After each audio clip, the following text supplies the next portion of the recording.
กินเลยนะครับทุกคนปลาเก๋าวันนี้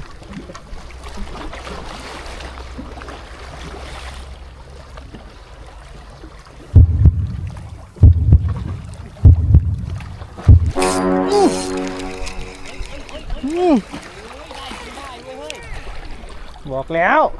ยอมให้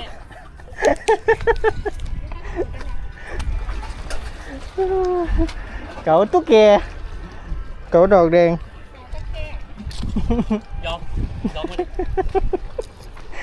ยอมเร็วจังรอบนี้กระโดดน้ำเลยนะ